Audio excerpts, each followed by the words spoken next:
right, Kathleen, here's your question. Go ahead, and I'll pass it on to you. Okay, are we ready? Ready. We've just seen a delicious lunch at PeeWee's place, 2325 Anderson. Meet every Wednesday at 12. Please join us. And now, Thomas is making some questions. Hopefully get all the right answers for us. Thank you. And I just want to remind you, if you like the food today, after you vote on May 17th, come back to PeeWee's because we're going to do our victory party here. All right. And they were out of wings today, so I had to get a Reuben. But I'll get wings at my victory party. So let's see. First question is about the fertilizer situation. The expenses are skyrocketing for farmers. Well, the first thing that I did with this, when we were talking about a war in Ukraine, because I wanted to do whatever we could to avoid a war in Ukraine, but the first thing they were talking about were sanctions against Russia. And I went and looked. Of course, Europe is dependent on Russia for energy. The reality is that if Russia sanctioned Germany, Germany would go dark pretty quickly, because they've quit using coal, they've even gone away from nuclear, and they are using Putin's natural gas, because it's supposed to be, the best, cleanest fun. So, but I wanted to know not how dependent was Germany on imports from Russia, but how dependent is the United States. And so I looked at the top 10 things that we import from Russia. And one thing that struck me is we get mostly raw materials. If you looked at what we import from China, they're not stupid enough to export their raw materials. They take things, add labor to them, and then sell us the computers and the chips and all that other stuff. But Russia, they send us a lot of raw materials, and in that top 10 list, somewhere about halfway down the list, is $1 billion of fertilizer. Comes to the United States from Russia every year. You take $1 billion of fertilizer off the fields of the United States, and you are going to feel that even more at the supermarket here in a few months. And some of these things are predictable, like corn and soybeans. There's a futures market on that, but you've got things like hay, which are more ambiguous. It's a hay field. Well, how much hay are you going to get this year? Well, it's not that predictable. It depends on rain, the sun, and more than anything, it depends on how much fertilizer you put on it. And so I know a lot of farmers personally who, because of the rising price of fertilizer, are going to fertilize less. This is one of the reasons that I did not vote for sanctions on Russia. And that was a hard vote to take. I mean, I certainly don't approve of what they're doing in Ukraine. And I don't know if you saw, but Putin has sanctioned 80 or 90% of Congress and the Senate. And some people say I'm Putin's best friend. Well, if I'm his best friend, why did he sanction me? I'm not on the list of congressmen who didn't get sanctioned. But I don't think we should make things harder on our farmers by sanctioning and fertilizer. Let's see. Your likely Democrat opponent in the general election, I think it is very likely that will be my Democrat. I think there's only one Democrat in that primary now. Has criticized you for some of your votes, such as the House resolution on NATO. Could you elaborate on why you voted no on these? Well, the particular NATO vote, it was about starting a new program in NATO to promote democracy or something like that. NATO its charter is a defensive organization. NATO is not supposed to be offensive. It's not supposed to be an NGO, a non-government actor or operator that goes in, organization that goes into a country and tries to make changes in the lifestyle or the governments of other countries. That is not the mission of NATO. So that was, if that's the question on the vote, and that's the most recent NATO vote we took, that is one of the reasons I voted no. But I would go even further. President Trump said that Europe needs to pay its fair share of NATO. Well, I agree with that. But what would the fair share be? NATO is primarily a relic of the Cold War. It was implemented as a check against the Soviet Union. And there's a good argument to be made that in its current form and in its initial form, it's obsolete it became obsolete when the Soviet Union fell. But we continue to subsidize the defense of Europe, even though they're perfectly capable of doing it themselves. So, there's a good argument to be made that, at least in the way it's currently constituted, that NATO is obsolete. One other thing about NATO, a lot of people talk about Article 5 of the NATO Treaty, which obligates, or they say it obligates, every member to the treaty to come to the defense of the other members there. Well, there's kind of a conundrum there. The Constitution requires Congress to vote on whether we go to war or not. So why would the United States, how could the United States ever enter into an agreement that obligates it to go to war without an act of Congress? It does not. Article 5 is only Article 5. Article 11 in NATO says that all of the terms of this treaty shall be implemented with respect to the various constitutions of the member states. So the NATO Treaty itself acknowledges that because our Constitution requires a vote, that the obligation it's there, but it requires Congress to vote on whether to fulfill that obligation. So people need to read the entire NATO treaty when they start quoting it as a reason or as a way to go around Congress to get into a war without a vote of Congress. Of course, you require a vote of Congress. Here's a question I got. Do you think the Dems can be successful in stacking the Supreme Court? I assume that means like packing, like getting more people on the court. Here's an interesting thing. Supreme Court nominees are confirmed by the Senate, not by the House of Representatives. But if we do expand the Supreme Court, if Congress were to do it, it would involve a vote in the House. It would require a vote in the House. And I'm on the Judiciary Committee, which is the committee that decides how all the federal courts are arranged. And so it would come to our committee first. There's nothing that's been passed in the Judiciary Committee yet to do that. And it would not be possible if they lose the majority.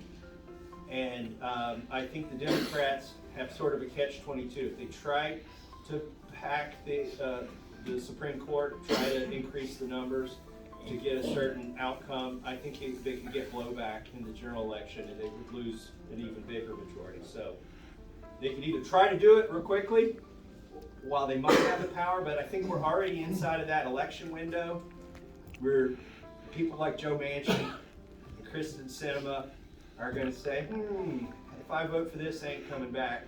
And so I don't think they will be successful in that. I think it's a step too far. I'm just going to read this because I prefer to read it and know what I'm going to have to answer, but I'll just read it for the first time myself here. Usually, while you're all eating lunch, I'm looking through the questions, thinking of answers. These are the first time I've seen them.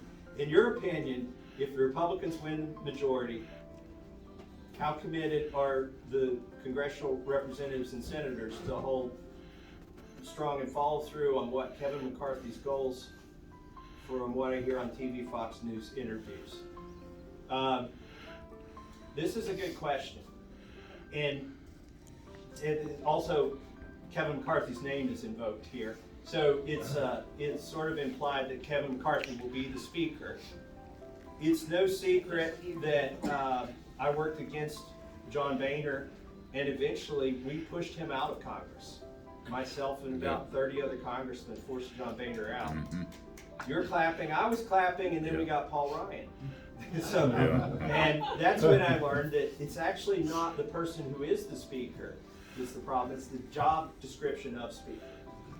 The notion that there's this flawed notion that the president is the most important branch of government. We're basically electing a king every 4 years and he does what he wants.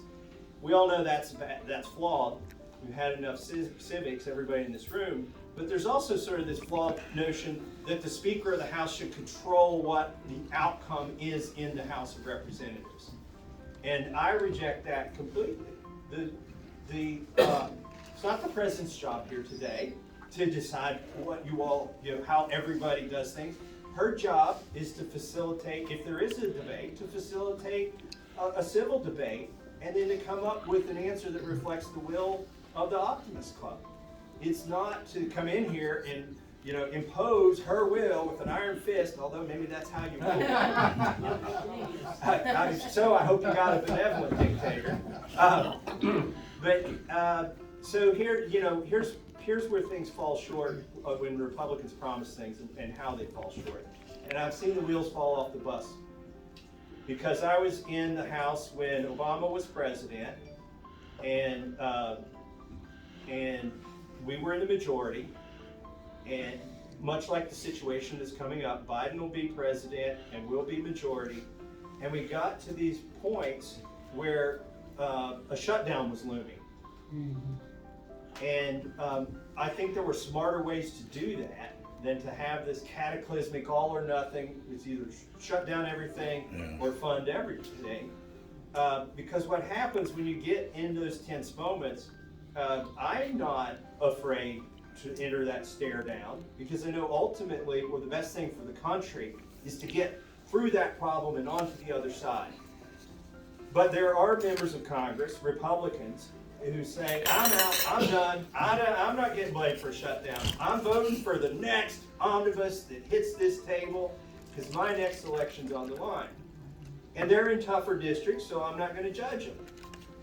But I do judge our leadership in the past, what they've done, and this is what I hope Kevin McCarthy does differently. It's a false choice to fund everything or to fund nothing. This gets back to the first initial speech.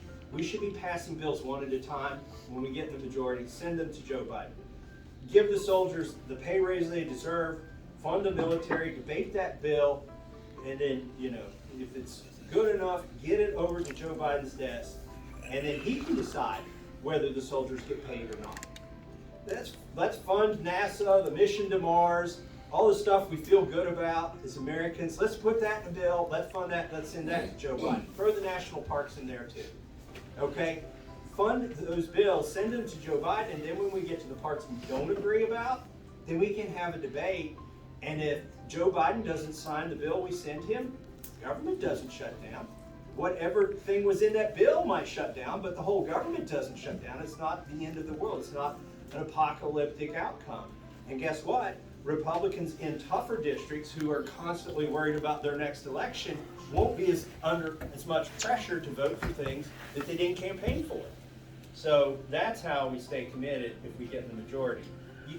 I understand, it took me a little bit to understand.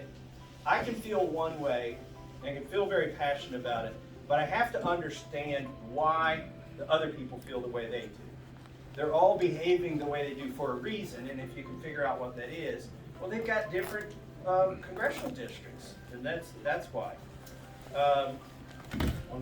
Okay, one more question. I got like 6. I'm gonna pick my favorite. At least I'm transparent. It's not the bridge.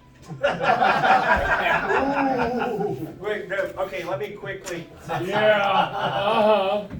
I received some criticism for not voting for an infrastructure bill that ostensibly in the media, if you read the media, they would say it funds the Brent Spence Bridge. The words Brent Spence Bridge appear nowhere in that bill. There is no guarantee. I mean, I hope I'm wrong. I hope I'm wrong, but it's not written in that bill. You're being honest. Yeah. So if it would have been quite a dilemma for me if it actually funded the Brent Spence Bridge. If it said that explicitly, it does not. Because then I'd have to decide, do I want to vote for a bunch of stuff I don't like, Green New Deal type stuff, in order to get a bridge? Well, that wasn't a dilemma I was faced with because it's not in the bill. So the final question, what about the mask mandate? So I'm actually the first plaintiff on 2 lawsuits on the mask mandate. One is Massey v. Pelosi. Myself and 2 other congressmen have sued Nancy Pelosi because she implemented a mask rule. And to enforce the mask rule, she deducts money from our salaries if we don't wear a mask. And so in order to have standing, she had to punish me, which she did. And if she had sent the bill to Kentucky, constitutionally, she probably would have been okay. And I would have thrown it in the trash, and constitutionally, she would have no recourse. Because the sheriff can collect the tax bills. There's a law that allows that. But there's no law that allows the sheriff to collect something Nancy Pelosi wants from me. Okay? It would require a law passed by the House, the Senate, and signed by the President. In fact, any attempt to vary our salary requires a law. The Constitution says that our salaries are paid out of the Treasury and determined by law. What does a law mean? It means it passed the House, the Senate, and signed by the President. She's varying our salary without passing a law. The 27th Amendment, the very last amendment to be ratified in 1992, but suggested by our founders because they realized if somebody could vary your salary, they could bend your will. And the 27th Amendment says that your salary can't vary without an intervening election.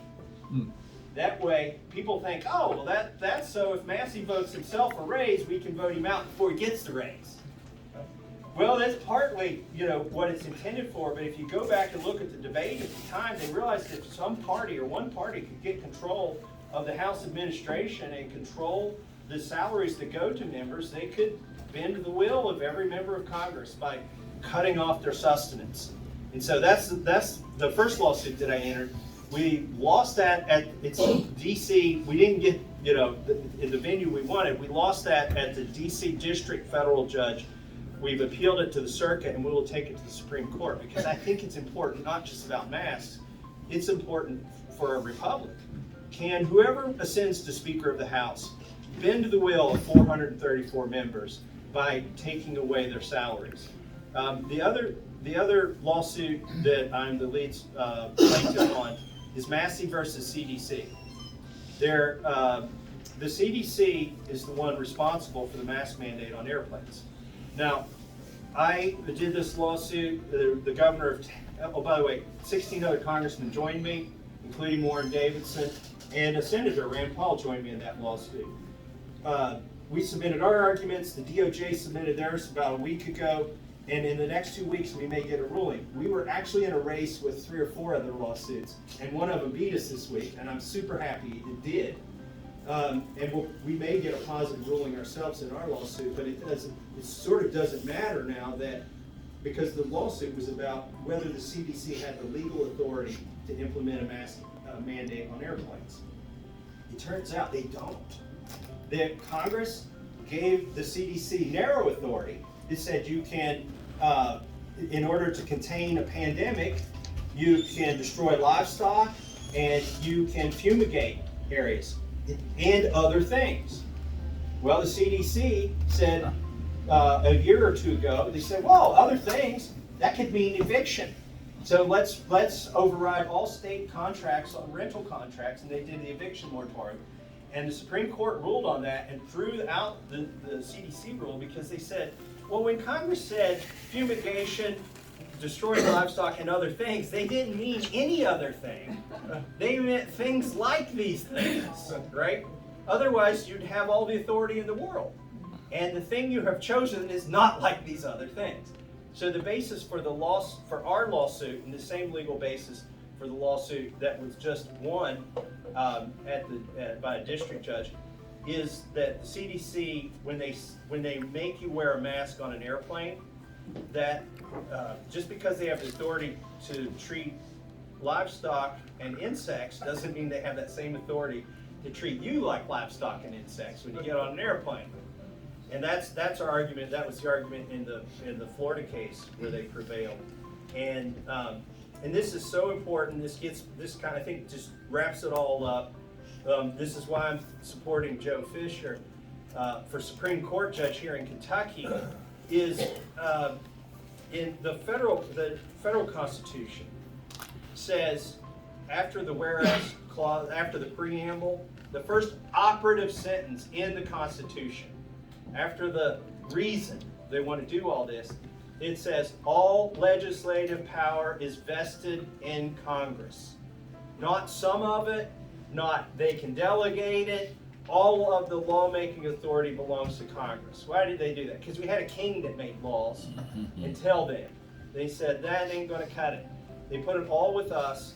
We can't even delegate lawmaking authority. We've tried and we've done it overly broadly sometimes, but it's important to get back to the three branches of government. It's important to get back to balanced government. It's important to get back not just to the three branches of government in this direction, but the levels of government: state, county, city. We got Mayor Fetty here. All the way down to school board. And Congress, I'm sorry, there's a lot of great things you might think I can do, but if it involves usurping the Sheriff Corsenborn's power, or the power of the mayor, or the power of Joe Fischer, State Representative, then I will not engage in it. And but in the meantime, I'm going to try and legislate as best I can for the 4th District of Kentucky. Thank you, God bless.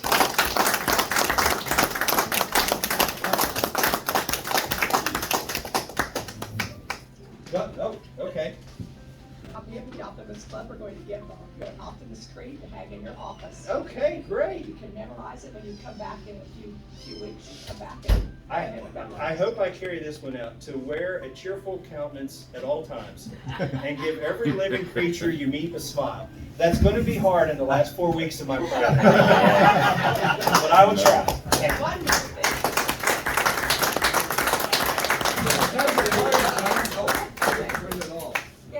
Thomas, I like this mantra. It's not where you go, it's who you meet along the way, and that makes all the difference. And you have made a difference, and thank you so much. Thank you. What time's your party? After the polls close, like around 7 o'clock. 7 o'clock? They close at 6, and we'll start getting information by 7.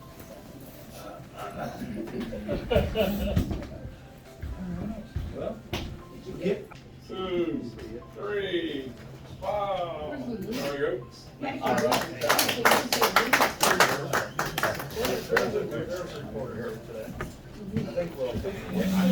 Physical therapy once I'm completely done with this thing. Of course, you got outside. Hey, Jason, don't forget your... Yeah, please. And you're right. Thank you.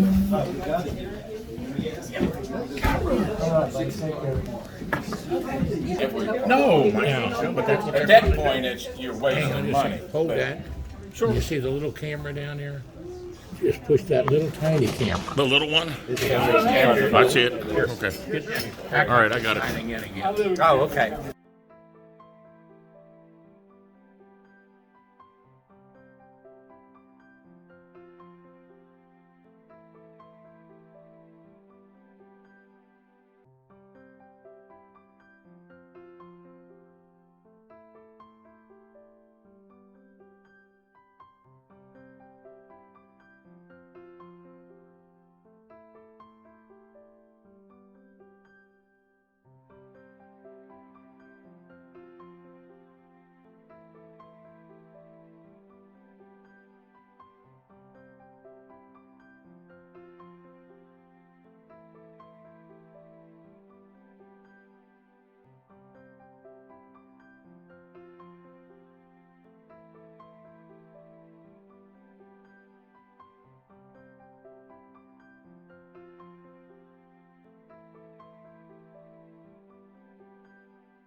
For those of you unfamiliar and new here, we start the meeting off with a prayer.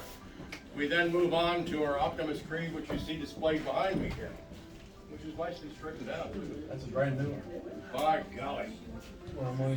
And then we have a Pledge of Allegiance, and then I will introduce our president, who is very esteemed and very capable. So that's right there, question. Our invocation today will be delivered by Coco James. Please stand.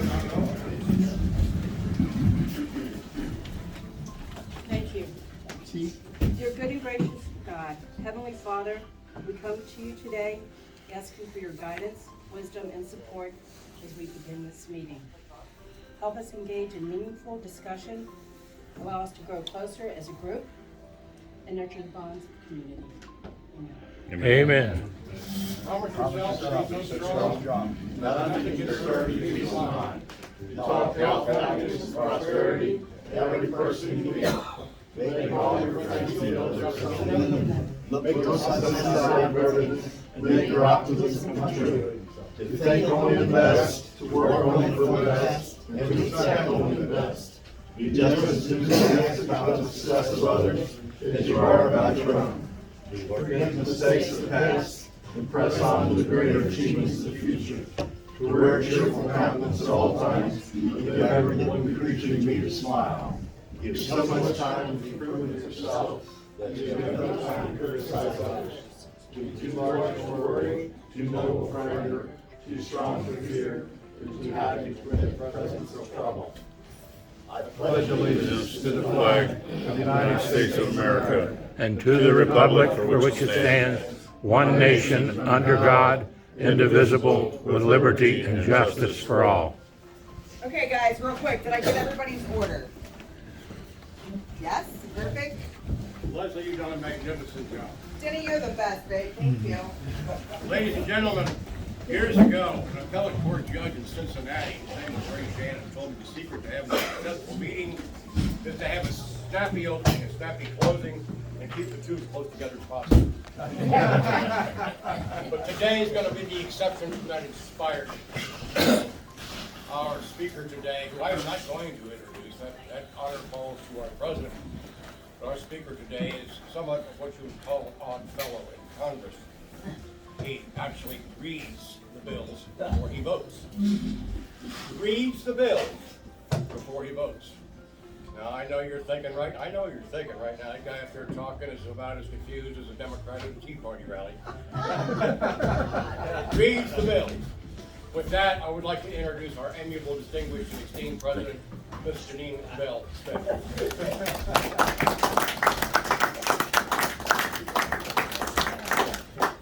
Before we do the red light here, Jason Dudas, TBNK, he's the man behind the camera. He's our project manager at TBNK. Let's give him a hand, too. Rep.Fischer, of course, representatives, ready for Supreme Court. We have Chuck Korsenborn, our sheriff. Thank you, Chuck. Other distinguished people here. We have our Chief of King County Police, Mike. Oh my goodness, sorry, don't arrest me. Real quickly, Thomas will speak for about 20 minutes or more. Until lunch gets here. Okay, till lunch gets here, thank you.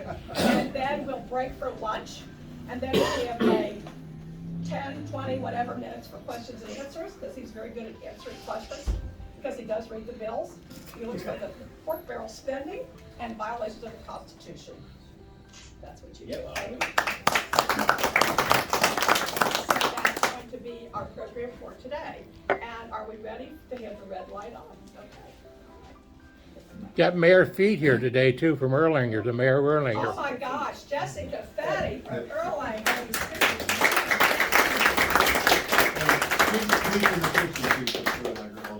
Jessica's opening a new restaurant. Yes, sir.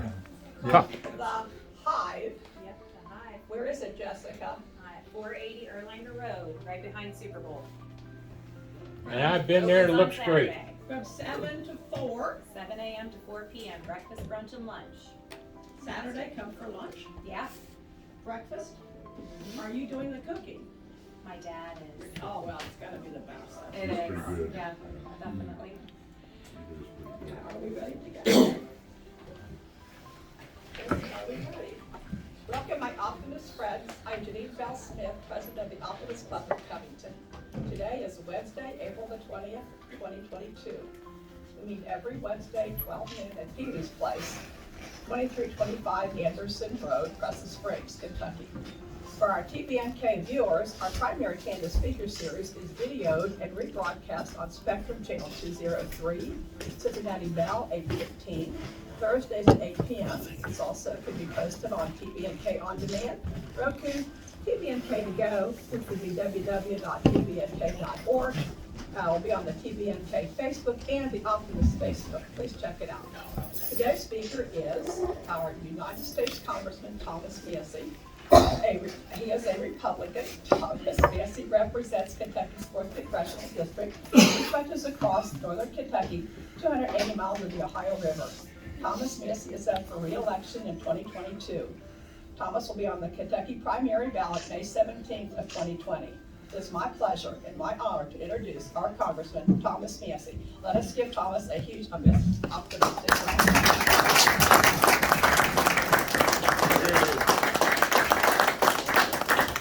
Thanks for having me here today. I don't know why you invited somebody from Congress to talk about optimistic things. But I'm going to start with some optimistic things.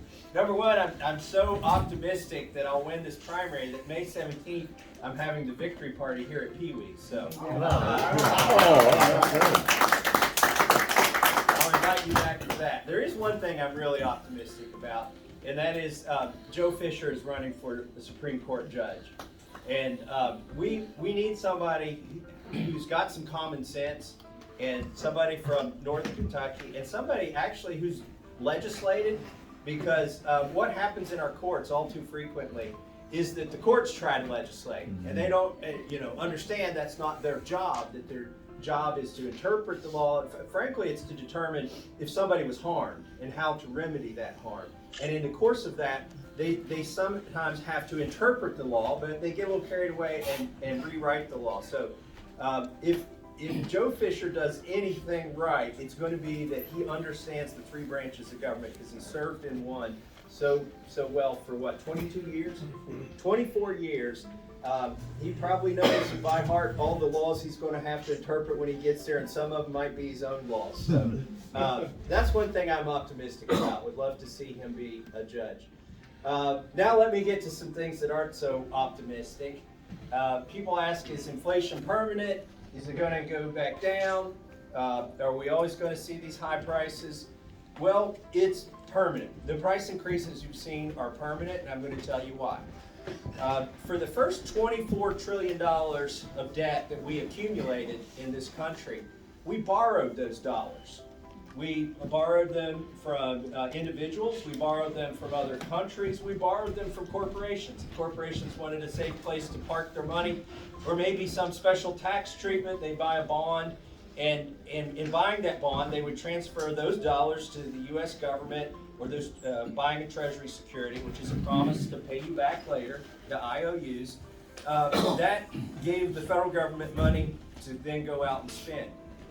Here's what we've done, though, in the last 2 years. We've racked up $6 trillion of spending above and beyond the normal deficits that we run. The normal deficit's about $1 trillion.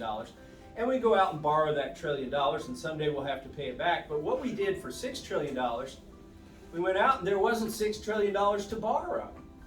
There weren't $6 trillion sitting around in your bank accounts that you were willing to loan. There weren't $6 trillion in corporate monies, and there weren't $6 trillion overseas to borrow, because they were in the same situation. So what did we do? We printed it. And I'm using print metaphorically. It was created out of thin air as if it were printed. It was transferred to, electronically, as most money is these days. But why did it show up as debt on, why did our debt go from 24 trillion to 30 trillion? Well, it's a little bit of sleight of hand. The Federal Reserve created the money. Their balance sheet went up by $6 trillion. They created the money out of thin air. And they bought treasury securities from the U.S. government with that newly minted digital money. And then the U.S. government shows $6 trillion on our balance sheet. So it's gone up to $30 trillion of debt. But they might as well just said, we've only got $24 trillion of debt, and we just printed $6 trillion of it. That is the biggest injection into the money supply at one time that we've ever seen in this country. And I know that the president wants to blame a war in Ukraine. The Republicans want to blame the president. But the reality is, there's only one branch of government that's able to spend money. And in fact, it's the same branch of government in Article 1, Section 8, that is given the power to coin money and set the value thereof. So we print Congress, even though we've delegated the authority, you can't delegate the responsibility. We delegated the printing of money to the Federal Reserve, which happened, and we printed it and we spent it, and it ain't coming back. They talk about reducing the Fed's balance sheet to try and control the economy. I don't know how you reduce that kind of balance sheet when it's dollars that were created out of thin air. Now, on Easter Sunday, we always hide Easter eggs at our house, and the kids have gotten older, and it's harder to motivate them to, teenagers to go out in the grass and collect these eggs, so we use the empty eggs and put $5 bills in them. They've argued it should be $10 bills this year, but when all the bills were collected and we asked all the kids, how much did you find, how much did you find, how much did you find, we realized there's $25 that's missing somewhere in my mom's yard. So we unintentionally reduced the money supply and worked on inflation on Easter Sunday. So your dollar is worth more because we lost 25 in the Easter egg. So you can be optimistic. Every drop counts. Where does your mom live?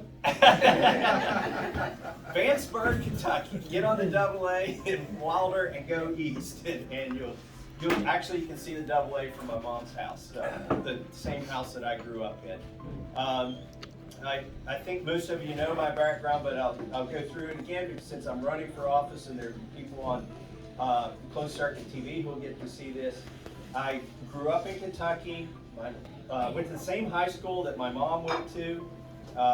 My grandfather was born in the county that I live in. It's Lewis County. It's in the 4th District, and it's about 2 hours east of here. Went to public school, kindergarten through 12th grade. So did my wife. She's my high school sweetheart. I fell in love with her brain. She was a valedictorian, and we both went to the same college. We both became engineers at Massachusetts Institute of Technology, and we started our own company, grew that to some size, and then sold our ownership in it because we couldn't get all our employees to come to Kentucky. We started this company while we were in college. We thought about offering them 40 acres and a mule, which would be a great deal right now with gas prices. Like a mule might not be a bad thing to have. But they wouldn't take the deal, so we sold our ownership of the company, moved back, raised our children on the farm that my wife grew up on, and that's where we live now. And they're older now. One became an engineer, one went into the military, one is a graphic artist, and the other's our last kid at home, 18. She promised not to grow up, but she's breaking that promise and going to leave us for University of Louisville. So that's my background in a heartbeat. Going back to things in Congress, I've been called Mr. No because I frequently do vote no, because I have a 3-way test for the bills as I evaluate them. Number 1, is it constitutional? And you wouldn't think that'd be a hard thing to determine, but there are a lot of good ideas that aren't constitutional. I'm just sorry. It's not in the authority delegated to Congress in Article 1, Section 8. So my first test is it constitutional? My second test, can we afford it? That's getting harder and harder to justify these days. I asked and was granted permission to be on the Transportation Committee because the Transportation Committee, for the most part, pays its bills through what's called a user fee. The federal gas tax is what funds that. But so many things are just taken out of the general fund, which isn't there, and so the money is printed. So a lot of bills fail, if not the first test, they fail the second test. And my third test, which I think State Rep. Joe Fischer can appreciate, is are we legislating in this bill something that should be left to the states under our structure of government? Did you know, and I never really thought that deeply about this until I got to Congress, murder is not a federal crime. Right. And I could go down the list of very heinous things that do not violate laws that Congress is empowered under the Constitution to implement. Fraud. By the way, if I were going to rob a bank in Kenton County today, I think I would do it today if I knew how many police officers were there. So I'm glad this is taped, not live. If you're watching this and you see all of our uniformed officers here, don't rob a bank. This happened several days ago. But But, so that's our third test is my third test. And by the way, it takes a team of people to read these bills. Some of these bills, we have less than 4 hours to read, and they're 2,000 pages. You're reduced to putting search terms in and looking for things in the bill and trying frantically to find out what's in the bill. And this is what's wrong with Congress, frankly. We have a rule that says we're supposed to wait 3 days before we vote on any bill that's introduced, and we don't follow the rule. Every day they pass a special rule to violate the 3-day rule. Every day. And it's usually by unanimous consent or the majority party, and I'm not picking on the Democratic Party because the Republican Party did this too when we were in the majority. And that's designed not to keep congressmen from reading the bills, because frankly, I do serve with some people. You could give them a year and they wouldn't read it. They wouldn't read anything past the title. Does the title sound good? I'm in. Sign me up as a co-sponsor of this bill. This is the best title I ever heard. If you gave them a year, they wouldn't read it. But the reason they short circuit that time period is so the media and you all can't read the bill. Because if I had one chairman who was actually a pretty good chairman, and I've served on different committees, so I'm not giving it away, but he had a bill, and it was a very important bill, one that we traditionally debate and amend in that committee every 2 years. And we were about to go on August recess, and we said, well, can we see, we're members of this committee, can we see the bill? We know you've got the bill, Mr. Chairman, at least the rough draft, can we see it? And he said, legislation's like roadkill. In 3 days, it'll be picked apart to nothing. So it was a moment of honesty there from our chairman. He's like, I got the bill, I ain't letting you see it. Because you'll tell somebody else what's in it, and by the time we get back from the August recess, there'll be nothing left of the bill. And that's unfortunate that they think that way. I think, ironically, more transparency and more access to information has just made them short-circuit the process quicker. So if we could do anything when we get the majority back, and I believe we will get the majority back, we should be honest and give people time to read the bills. We should also separate the bills. Frankfurt is not as bad about this as Washington, D.C. Nobody can be as bad as Washington, D.C. Washington, D.C., there are literally about 500 bills I vote on in a year. Most of them are to name post offices, courthouses, interstate bridges, the lofty, jobs we were sent to do. And by the way, I vote no against some of those too. And they're like, why are you voting no? I'm like, well, if there weren't an option to vote no, we wouldn't be voting on them. Like, you're asking my judgment, is this a good name? Should we name it after this person? I'm saying no. There are better people to name this after than a politician. So I have voted no on those bills, but that's the bulk of the bills. But there are about 3 bills that pass Congress every year. They call them must-pass legislation. And they must pass because if they don't pass, the government shuts down because they put everything in one bill. And the worst of these bills is the Omnibus Bill. I know you've heard of this Omnibus Bill. An Omnibus Bill did not exist in 1992. This is a fairly recent phenomenon. Congress always understood for hundreds of years they have more power if they go in and legislate line by line. Everybody wants to give the president a line item veto if it's their president, because it makes the president stronger in terms of deciding which legislation is passed or not. Why doesn't Congress use that line by line power and authority? They should, but here's what putting all those bills together does. It insulates congressmen from transparency. You can vote on a lot of bad stuff in a bill, and as long as there's some good stuff, you go home and you talk about the good stuff. And you hope they didn't watch the news or read the bill themselves and see the bad stuff. That's one thing it does. It grants the transparency to the congressman. The other thing is it gives the leadership leverage over members of Congress.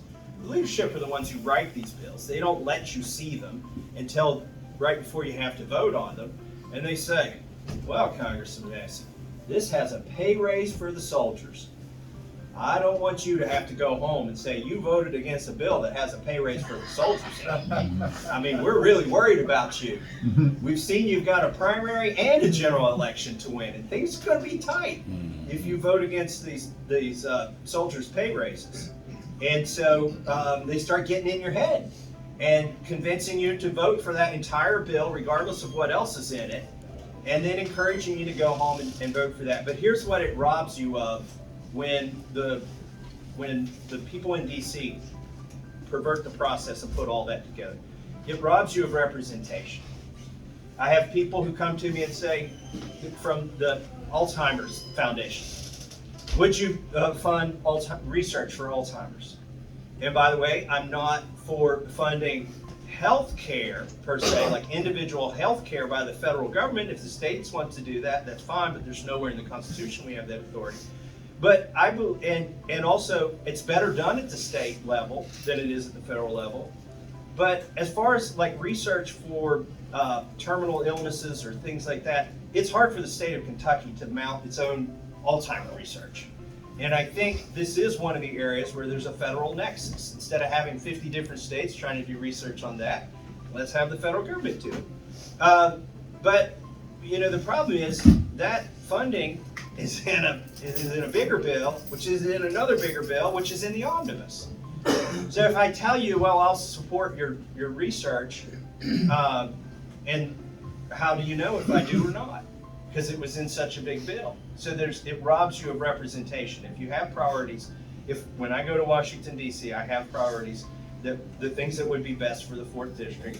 If I can't express those in legislation, then what other tools do I have? Twitter, Facebook, I mean, you can go on there and say what you support.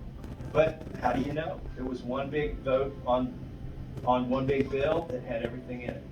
So one of the ways you can judge what a congressman is for, instead of just what they're against, is what kind of legislation do they introduce. And so I've got about a dozen bills that I've introduced. By the way, I'll always see something in here that reminds me of Congress. Let's see. Be just as enthusiastic about the success of others as you are about your own. I've adopted that policy because I realized as soon as any of my bills get close to passing, they're going to put somebody else's name on it. In fact, I introduced the Industrial Hemp Farming Act. It was like the first bill I introduced in Congress. And eventually we got it passed as an amendment on the Farm Bill. And there is credit at the state government to give out. But at the federal level, that was my bill. My name is not on it no longer. It's, the Industrial Hemp Farming Amendment to the Farm Bill, and everybody can take credit for it. But I'm just as enthusiastic about their success as I would be as if it had my name on it. But some of the bills that I've introduced that I think, even if they don't pass as standalone bills, we could get elements of these bills into larger bills, and I don't care who gets the credit for it. The first bill is to eliminate the tax on Social Security. Amen. Yeah. Did you know that, well, you know, because you said amen, but some of you may not know that you pay tax on your Social Security when you put it in. Mm-hmm. It is after tax. It's not like a 401k, it's like a Roth, okay? It's after-tax income that is contributed to Social Security. And then when you draw your Social Security back out, if you make anything above the poverty level, you are taxed at a very exorbitant rate on that amount. Now in 1983, and it was implemented in 1984, this idea was sold as tax the rich. Okay, why do rich need all these Social Security benefits? So if you make above, whatever the number is, $43,000 as a couple, I don't know the exact number, depends on if you're married, blah, blah. I'm not a CPA. But if you make above a certain amount, 1983, 84, then you must be rich, and so we're going to tax your Social Security. They haven't adjusted that number in 20 years, or no, 40 years. 40 years, the threshold is still the same. In the 90s, they actually taxed it a little bit more at a little bit lower level so they could get more of it. And so what my bill would do it would just eliminate the second tax on Social Security, on your Social Security benefits. It wouldn't even be a line item on your tax return.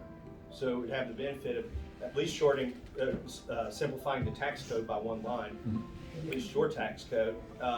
And so that's somewhat popular. I think we need that more and more now because of inflation. The other bill that I wanted to talk to you about today, there's several bills. One is, I am not anti-vaccine. I am pro-science.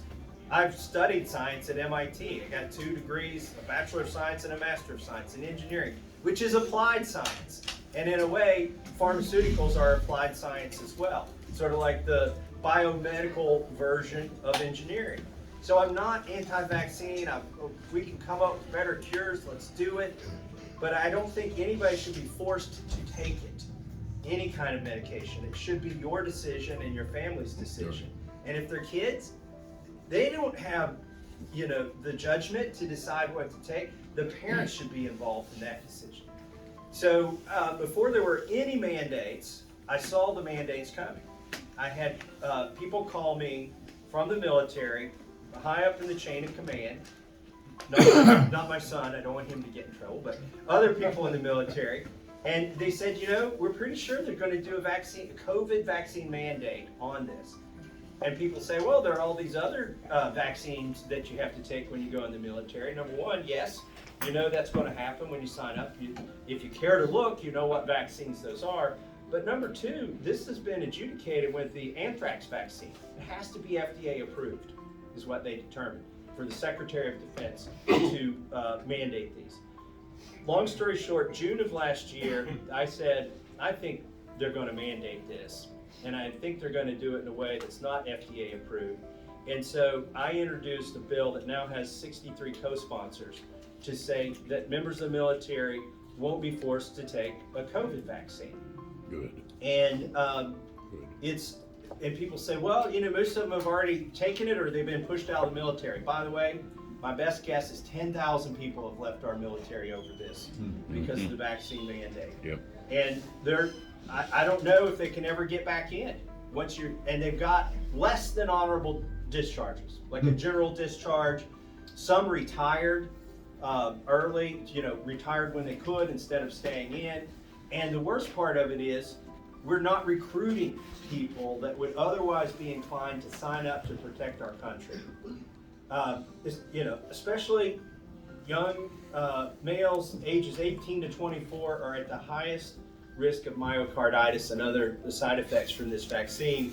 If they've already had COVID, they have no need to take the vaccine.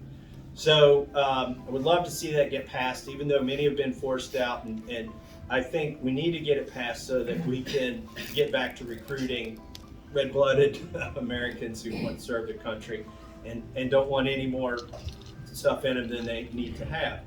So that's a bill. Another bill that I want to talk about, the Prime Act. So, I told you inflation is permanent.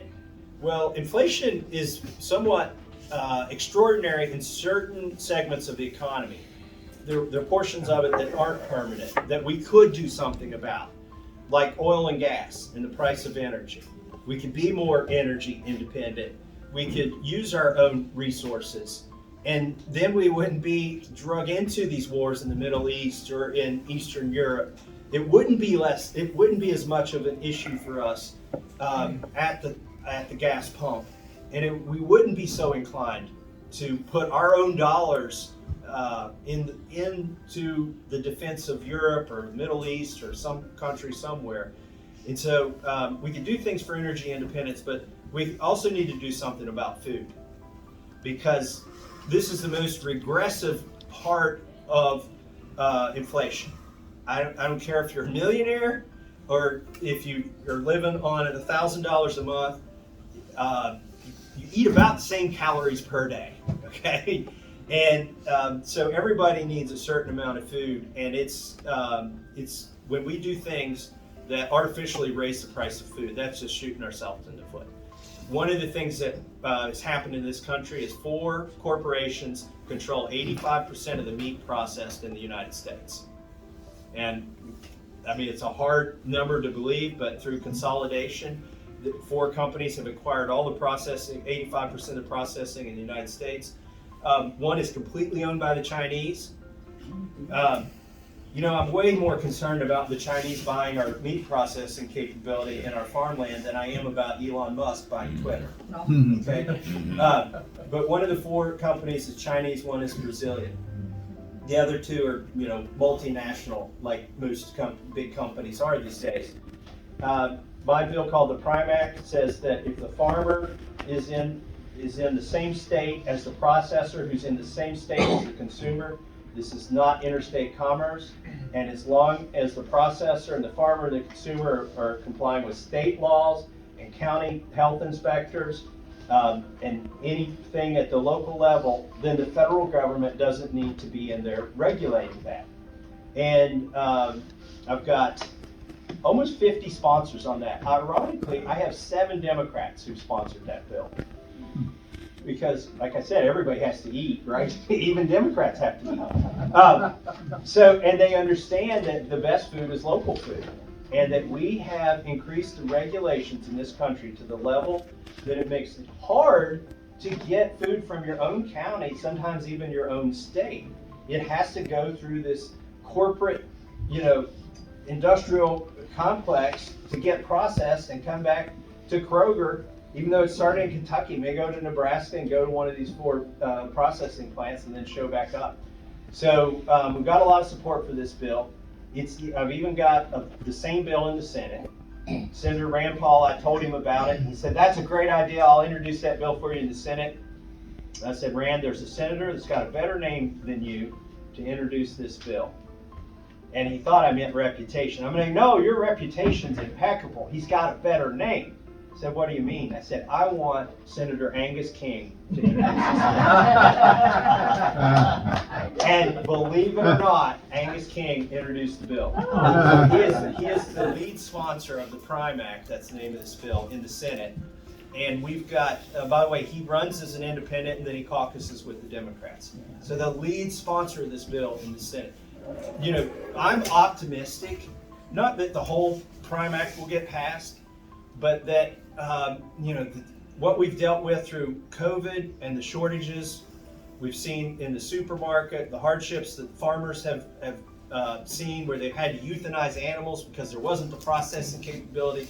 Meanwhile, there's certain foods you couldn't get in the supermarket. We went through that with COVID. We're going through that with inflation. We're going through that with a war overseas. Not only do we need energy independence, we need food independence. I'm not saying you can't buy limes and avocados from Mexico, and you know, but our basic needs should be able to be fulfilled in the breadbasket here, and it should be able to be fulfilled in our own counties. Frankly, if you live in a rural county where farmers are struggling, that's the irony of our system. So. The Prime Act, I'm optimistic that on one of these bills, some of these bills, I can get an element of that Prime Act passed to right-size regulation. Not to totally get rid of all regulations, but to right-size it so that the small farmers and processors can compete. So, is the food ready? That's a lot of my... Yeah, it's sitting over here. Okay. Oh my gosh, if you all knew that, you would have stopped listening 30 minutes ago. All right, I'm going to wrap it up and we can have lunch and then we'll do questions after that. Thank you.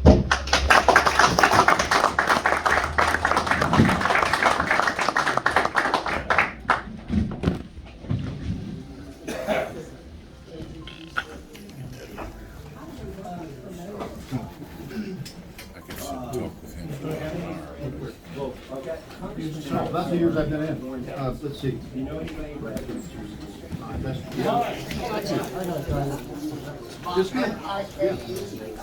M-O-U-S-E. Thanks for doing this. You know, age is a comparative thing. I learned a long time ago that not pay too much attention to your life.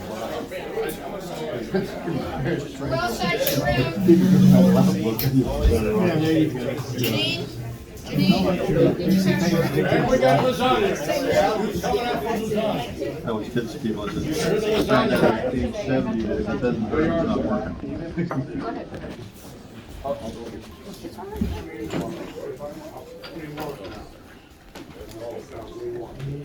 Check with them and then put it on the end of this table here, please. Was that? Oh, get nice. Here's some salt and pepper. Everybody needs it.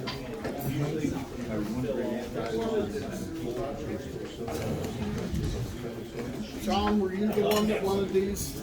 No. Anybody have a BLT? Anyone have a BLT? Bacon, lettuce, and tomato here. Who needs salt? Or turkey and bacon? I had one, I hope they didn't double it up. I don't know. Cruiser they made into a Jeep carrier. He was in the South Pacific with Maltese, and his executive officer was Gerald Ford. Oh, really? Yeah. These big ones? The captain and everything, and I was talking to him. There you are, sir. God bless you.